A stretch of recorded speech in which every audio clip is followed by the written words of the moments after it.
Bonjour, peuple de Dieu, c'est le pasteur Jérémia, aussi connu sous le nom de pasteur Loïc. Nous voulons écouter la parole de Dieu pour la semaine, mais avant tout, nous voulons commencer par une parole de prière. Alors, en signe de révérence à notre Père Céleste, à notre Dieu, baissons nos têtes et prions ensemble. Père Dieu de gloire, Dieu fidèle, Dieu amour, Dieu tout-puissant, seul et véritable Dieu Yahweh, merci pour cette nouvelle opportunité que tu nous accordes de pouvoir nous retrouver encore une fois de plus dans ta présence. Nous venons donc nous recommander entièrement tes mains, implorant ainsi ta compassion, ta miséricorde pour tout ce que nous avons pu faire, dit et penser qui ne t'a point honoré et glorifié. Pardonne-nous, Seigneur mon Dieu, Père, pour nos mauvaises attitudes, pour nos mauvaises intentions, nos mauvais comportements, nos mauvaises actions. Pardonne-nous, purifie-nous par l'eau de purification et par ton sang que tu as fait couler à la croix de Golgotha. Purge ainsi notre conscience de toute œuvre morte, de toute œuvre inutile, afin que nous venions à te servir comme il se doit. Rends-nous ainsi agréables à tes yeux, au nom de Jésus-Christ. Nous venons nous opposer contre tout ce qui s'élève contre la connaissance de la révélation de ta parole, qui soit lié, chassé, renvoyé dans les gouffres de l'enfer une fois pour toutes, au nom de Jésus-Christ. Prends le contrôle de toutes choses, dirige-nous, enseigne-nous, ravive-nous, parle-nous, car Seigneur, ta parole est vérité, et tu as dit nous connaîtrons la vérité nous affranchira. Laisse qu'il en soit ainsi, au nom de Jésus-Christ. Amen. Alors, nous allons prendre notre passage des Saintes Écritures dans le livre d'Apocalypse, chapitre 21, versets 9 à 14. Nous lisons ainsi la parole de Dieu dans le livre d'Apocalypse, chapitre 21, versets 9 à 14, au nom de Jésus-Christ. Puis, un des 7 anges qui tenait les 7 coupes remplies des 7 derniers fléaux vint, et il m'adressa la parole en disant, « Viens, je te montrerai l'épouse, la femme de l'agneau. » Et il me transporta en esprit sur une grande et haute montagne, et il me montra la ville sainte, Jérusalem, qui descendait du ciel d'auprès de Dieu, ayant la gloire de Dieu.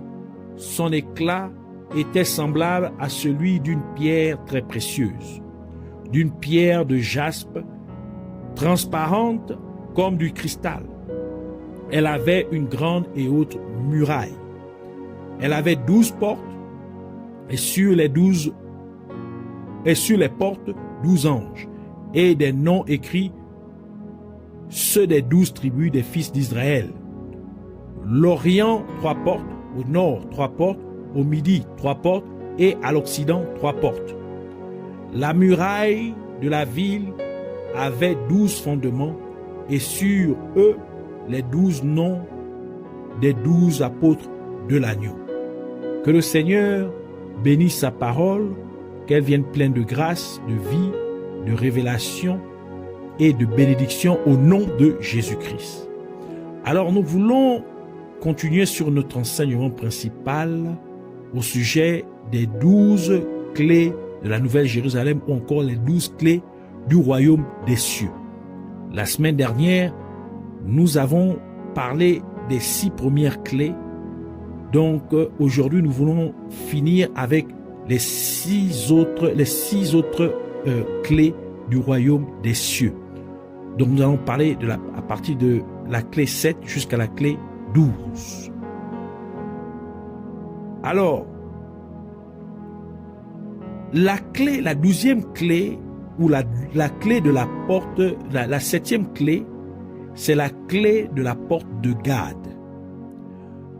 Genèse chapitre 30, versets 9 à 11, qui dit, « Léa, voyant qu'elle avait cessé d'enfanter, prit Zilpa, sa servante, et la donna pour femme à Jacob. Zilpa, servante de Léa, enfanta un fils à Jacob. Léa dit, quel bonheur! Et elle l'appela du nom de Gad. Le nom Gad signifie bonheur ou fortune. Et la raison pour laquelle Gad a de la chance ou a du bonheur ou de la fortune est due au fait qu'il a finalement vaincu après avoir été attaqué ou encore assailli par des bandes armées telles que Jacob l'avait prophétisé dans Genèse chapitre 49 verset 19 qui dit « Gad sera assailli par des bandes armées, mais il les assaillira et les poursuivra. » Ainsi, même si Gad est assailli, il n'abandonne pas, mais il continue à se battre parce que c'est le résultat final qui compte, car il vaincra en fin de compte. Et c'est pourquoi Dieu a dit ce qui suit au travers de Moïse, dans Deutéronome chapitre 28, verset 7, dit, « L'Éternel te donnera la victoire sur tes ennemis qui s'élèveront contre toi.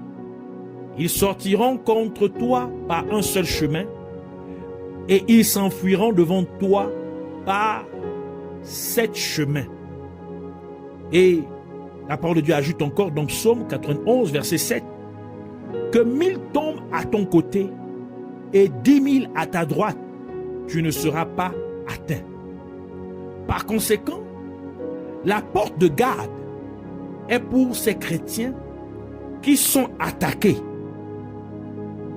par des troupes de démons ou d'agents de ténèbres. Donc ils sont assaillis par des agents de ténèbres, par des démons. Et même si le royaume des ténèbres semble avoir vaincu, il continue à se battre jusqu'à ce qu'il vainque finalement l'ennemi. Et c'est pourquoi la parole de Dieu dit dans Jacques chapitre 4 verset 7, « Soumettez-vous donc à Dieu, résistez au diable et il fuira loin de vous. » Donc, la 7e porte est pour ces chrétiens qui résistent au diable jusqu'à ce qu'ils finissent par fuir loin d'eux. La 7e porte est pour ceux qui se battent et n'arrêtent point. Ils résistent même s'ils semblent avoir perdu. Même si le royaume des ténèbres semble avoir le dessus sur eux. Ils ne se désistent point. Ils continuent à se battre. Et ils finissent par vaincre. Parlons maintenant de la 8e porte, c'est-à-dire la clé de la porte d'Azer. La 8e clé, c'est la clé de la porte d'Azer. Genèse chapitre 30, verset 12 à 13 qui dit, « Zilpa, servante de Léa, enfanta un second fils à Jacob. Léa dit, « Que je suis heureuse, car les filles me diront heureuse. » Et elle l'appela du nom d'Azer. Le nom Azer signifie heureux. Et Jacob, son père, donna la prophétie suivante à Azer dans Genèse chapitre 49, verset 20. Dit, Azer produit une nourriture excellente.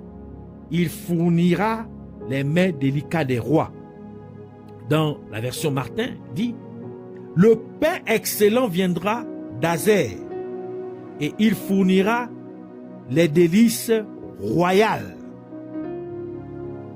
On dit qu'Azer produit une nourriture excellente. En d'autres termes, Azer produit un pain excellent.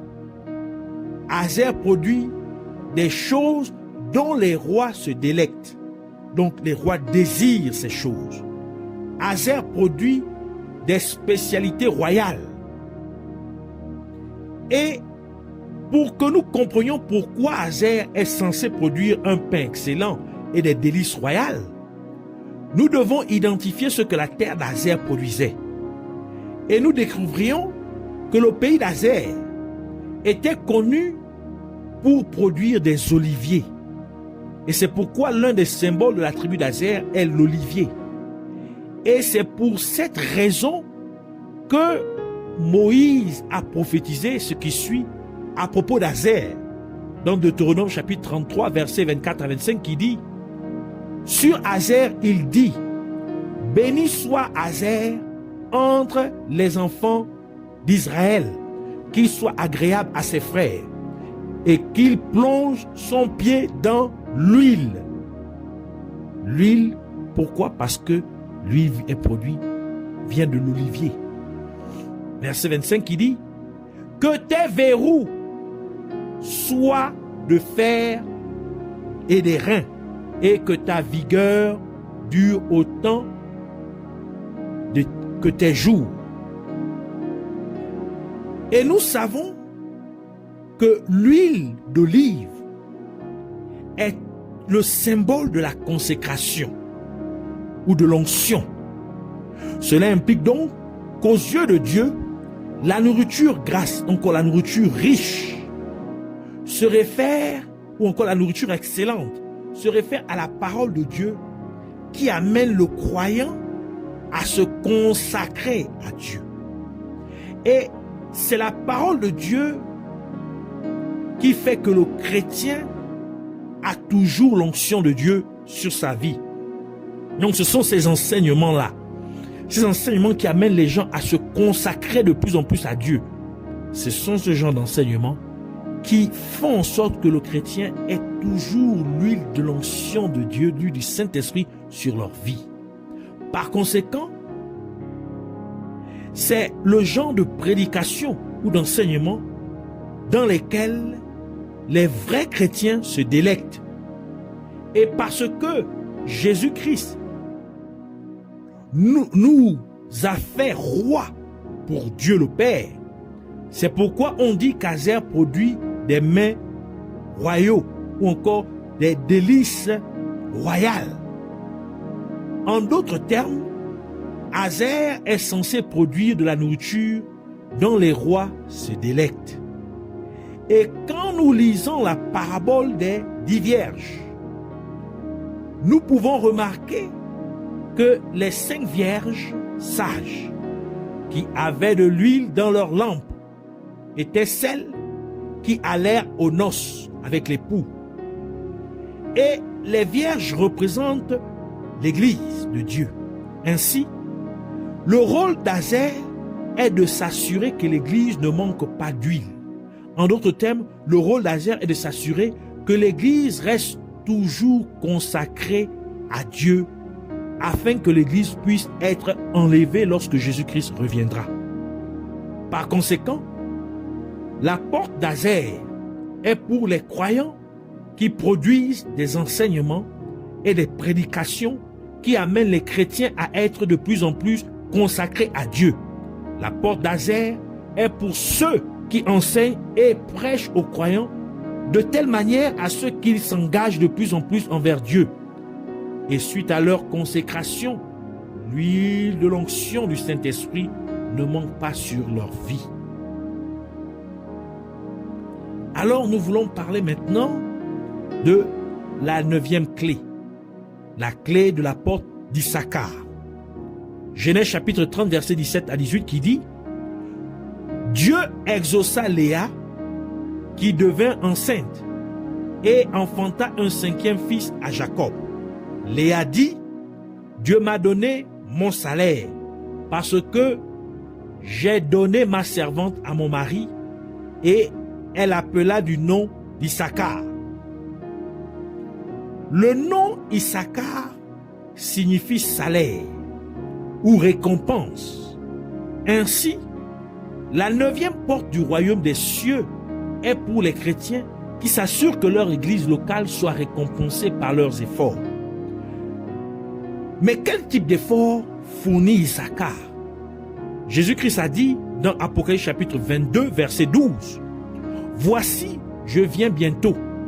Ma rétribution, c'est-à-dire mon salaire, ma récompense, est avec moi pour rendre à chacun selon ce qu'est son œuvre. Ici, Jésus-Christ dit qu'il vient rapidement. Donc, il vient bientôt. Et qu'il a sa récompense. Donc, son salaire avec lui.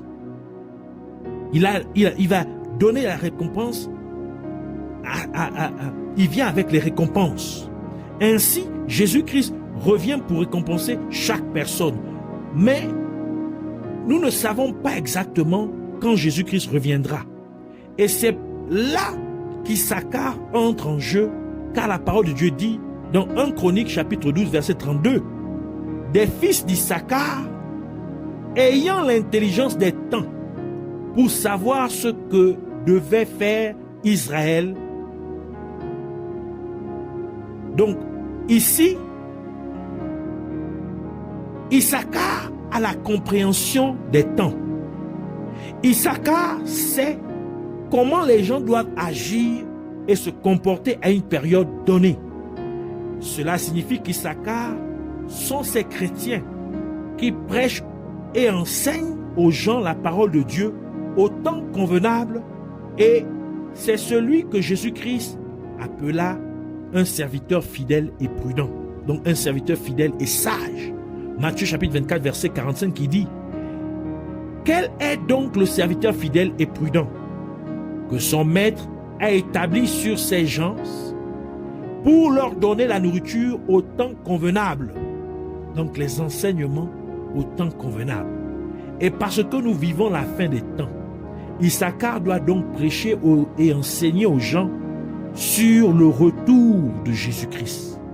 Issachar doit enseigner et prêcher aux gens de rester concentrés sur Jésus-Christ en le recherchant avec diligence, car Jésus-Christ récompenserait positivement ces personnes qui le cherchent avec diligence, tel que le livre d'Hébreux nous le dit, dans Hébreux chapitre 11 verset 6 qui dit: or sans la foi, il est impossible de lui être agréable, car il faut que celui qui s'approche de Dieu croit que Dieu existe et qu'il est le rémunérateur de ceux qui le recherchent, de ceux qui le cherchent.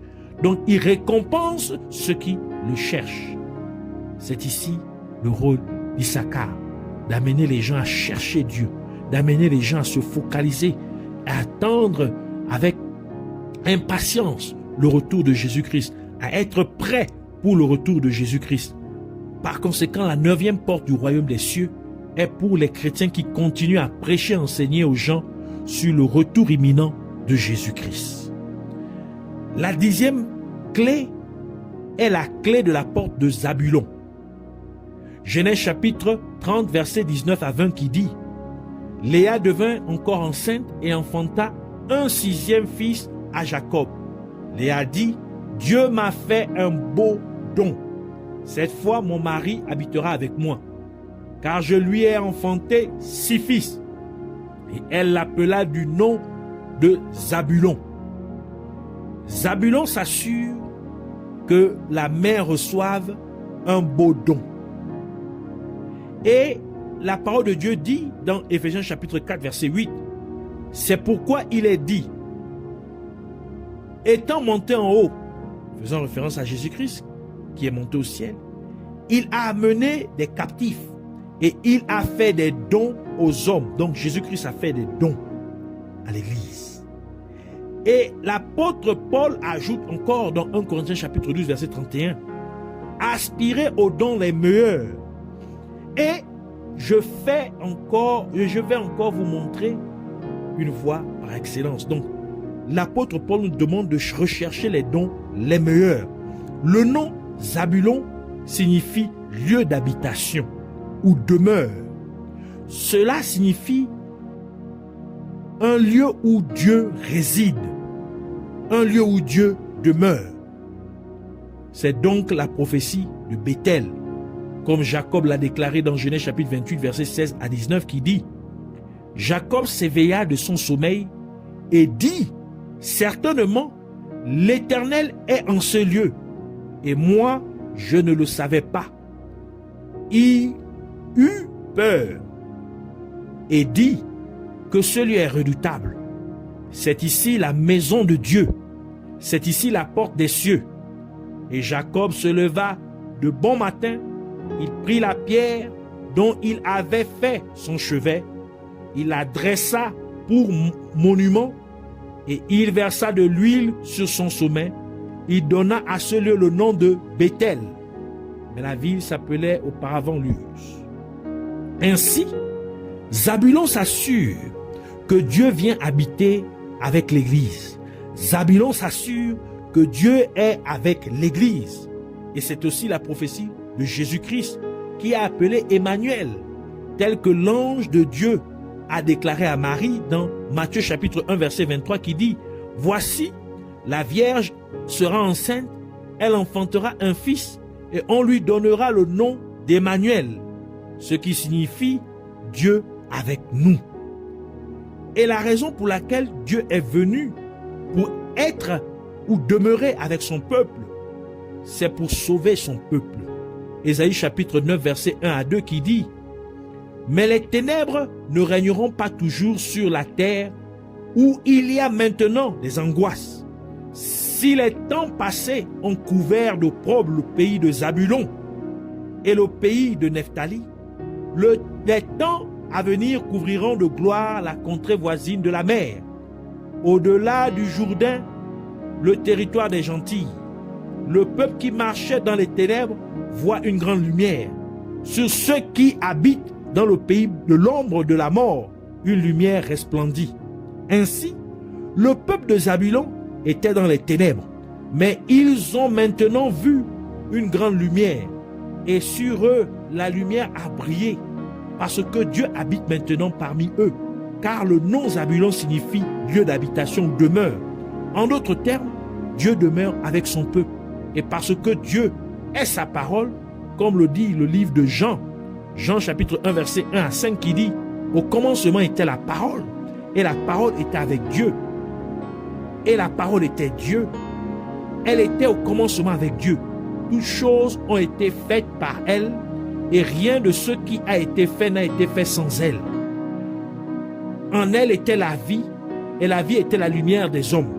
La lumière, lui, dans les ténèbres, et les ténèbres ne l'ont point reçue. » Et le livre de Psaume nous dit encore que la parole de Dieu est lumière, dans Psaume 119, verset 105, qui dit « Ta parole est une lampe à mes pieds et une lumière sur mon sentier. » Par conséquent, Zabulon s'assure que la parole de Dieu est toujours prêchée et enseignée pour abroger les œuvres des ténèbres. Donc la parole de Dieu, qui est la lumière, vient repousser les œuvres des ténèbres. Ainsi, la 10e porte du royaume des cieux est pour les chrétiens qui s'assurent que la parole de Dieu, qui est la lumière, puisse toujours être disponible dans leur église locale afin que les œuvres des ténèbres puissent disparaître. C'est pour ces chrétiens qui s'assurent que le péché est abrogé, donc le péché est repoussé de leur église locale en prêchant et enseignant aux gens la repentance authentique et la sainteté. Et c'est pourquoi la parole de Dieu dit dans 1 Pierre chapitre 2 verset 9, « Vous au contraire, vous êtes une race élue, un sacerdoce royal, une nation sainte, un peuple acquis, afin que vous annonciez les vertus de celui qui vous a appelé des ténèbres à son admirable lumière. » La 11e clé, c'est-à-dire la clé de la porte de Joseph.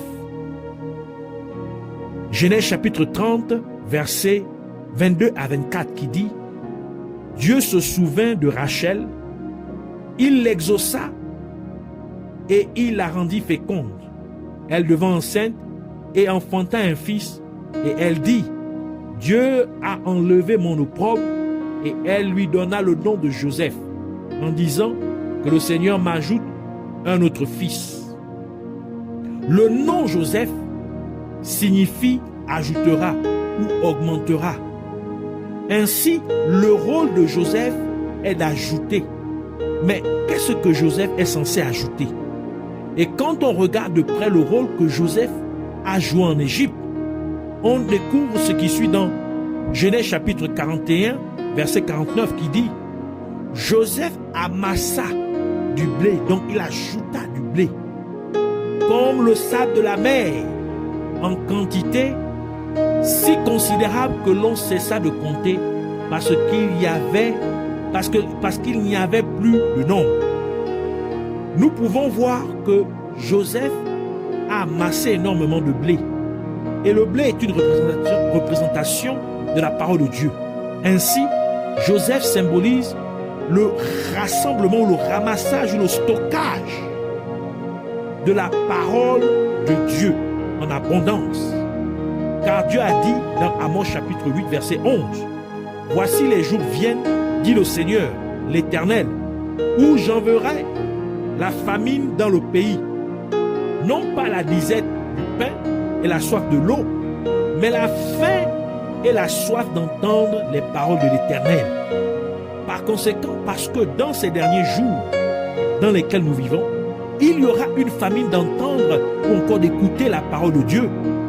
En d'autres termes, il serait très difficile d'avoir accès aux enseignements ou aux prédications sur la vraie parole de Dieu.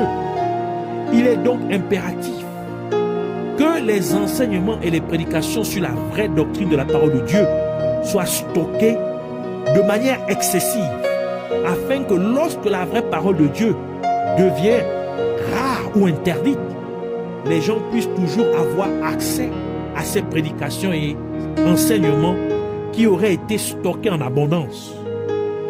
Ainsi, la porte de Joseph est pour les chrétiens qui accumulent la parole de Dieu de telle manière que lorsque les vrais enseignements et prédications de la parole de Dieu deviennent rares ou interdits, que les gens puissent avoir accès à ces enseignements et prédications de la vraie parole de Dieu qui auraient été stockés afin qu'ils puissent maintenir leur foi, surtout au temps de la tribulation. Car Jésus-Christ a dit dans Matthieu chapitre 18, verset 18, la deuxième partie du verset, il dit « Mais quand le Fils de l'homme viendra, trouvera-t-il la foi sur la terre ?» Donc quand Jésus-Christ reviendra, est-ce qu'il trouvera la foi sur la terre?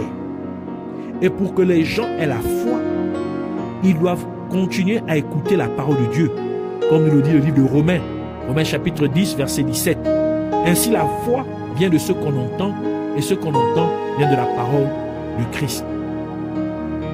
Et ainsi, la douzième et dernière clé est la clé de la porte de Benjamin.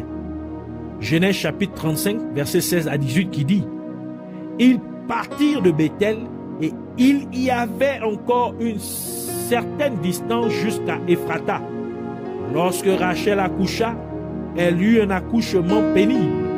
Et pendant les douleurs de l'enfantement, la sage-femme lui dit « Ne crains point, car tu as encore un fils. » Et comme elle allait rendre l'âme, elle était mourante, elle lui donna le nom de Ben-Oni. Mais le père l'appela, donc Jacob l'appela Benjamin. Le nom Benjamin signifie fils de la droite. Et vous remarquerez que c'est Léa et Rachel qui donnèrent les noms aux enfants alors que c'était le père qui devait donner les noms aux enfants. Cela implique donc que nous devons nous assurer que nous jouons un rôle positif dans notre église locale afin que notre église locale puisse nous donner un nom positif basé sur le bon rôle que nous jouons dans notre église locale. En donnant le nom Ben-Oni à son dernier fils, Rachel a voulu qu'on se souvienne de sa souffrance. Et cela représente ces gens qui veulent que l'église soit vue comme un endroit où les gens souffrent pour recevoir des choses de Dieu. Mais Dieu ne veut pas que son église soit vue de cette façon. Car la parole de Dieu dit dans Psaume 133, verset 1, « Voici, oh, qu'il est agréable, qu'il est doux pour des frères de demeurer ensemble. » Faisons référence ici à l'église, parce que l'église est le rassemblement des chrétiens. Donc, le rassemblement des chrétiens doit être agréable. Cela doit être doux. Cela doit être bon.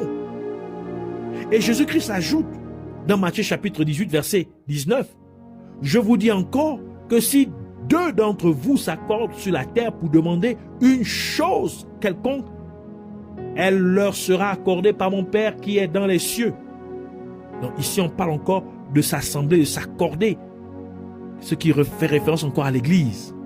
Donc l'église est un lieu où les gens sont censés recevoir la réponse à leur requête par Dieu leur Père céleste. Par conséquent, Dieu veut que les gens voient l'église comme un endroit où les gens sont bien et heureux d'être en sa présence. Un endroit où les croyants sont pris en charge par Dieu, leur Père céleste. Et vous vous rendrez également compte que Jacob ne s'est pas opposé lorsque Léa et Rachel donnèrent les noms à tous les autres enfants. Mais lorsqu'il s'agit du fils de la droite, Jacob a rejeté le nom que Léa donna et il lui donna le nom de Benjamin.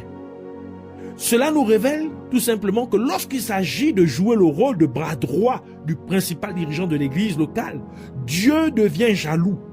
Dieu ne le prend pas à la légère, car Dieu apprécie hautement les personnes qui sont assistants directs à son principal serviteur pour l'aider à accomplir la mission et la vision que Dieu lui a confiée.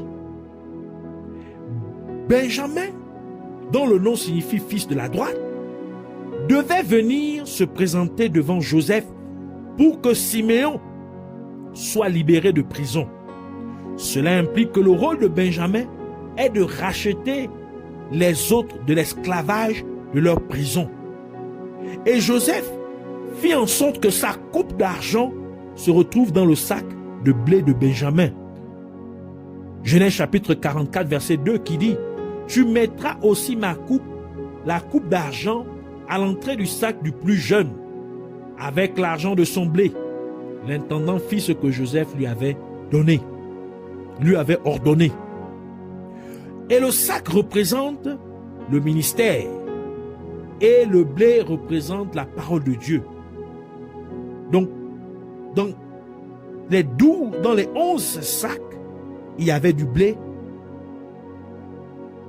Les 11 frères de Joseph avaient tous des sacs et dans chacun des sacs, il y avait du blé. Mais la coupe d'argent ne fut trouvée que dans le sac de blé de Benjamin. Et quand le peuple d'Israël était dans le désert, chaque Israélite mâle, premier-né, de l'âge de 20 ans et plus, devait se racheter en faisant une offrande d'une certaine quantité d'argent.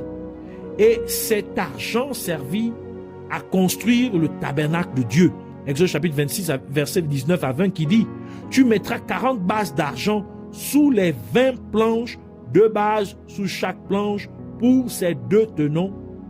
Tu feras 20 planches pour le second côté du tabernacle, le côté du nord. » Exode chapitre 30, verset 16 qui dit « Tu recevras des enfants d'Israël l'argent du rachat et tu appliqueras au travail de la tente d'assignation. Et tu l'appliqueras au travail de la tente d'assignation.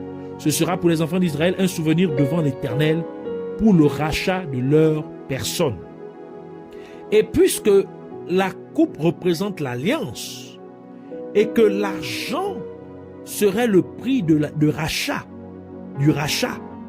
ainsi, parce que la coupe d'argent de Joseph fut trouvée dans le sac de Benjamin, cela implique donc que la rédemption se trouve dans le ministère de celui qui est du côté droit. Et la parole de Dieu nous dit que Jésus-Christ est assis à la droite de Dieu le Père.